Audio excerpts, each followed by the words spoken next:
in several ways, in terms of operation, ensuring that the routes are running on time and are scheduled properly.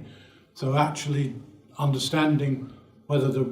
buses are running the service in line with the time that's been allowed for them or not, and that's a huge data issue, which we're much better at understanding because of the availability of data, but also in working together to optimise how the routes run, where congestion occurs, understanding what can be done about it with things like bus lanes and traffic signal priority.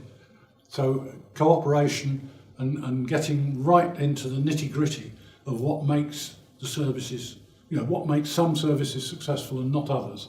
is all about data availability and sharing.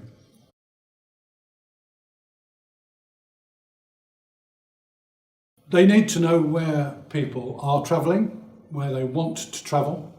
to ensure that the two marry up, ideally. And they need to understand what customers want in terms of frequency, times of day and days of week that the service run. One of the biggest criticisms of the commercial bus model is that services tend to be not run on a Sunday or in the evening, and that's something that authorities need to try and address to meet customer demands, if they can afford it.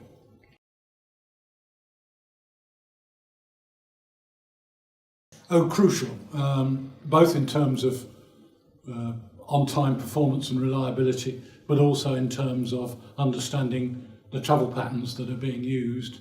and comparing that with what we know about the places that people want to visit.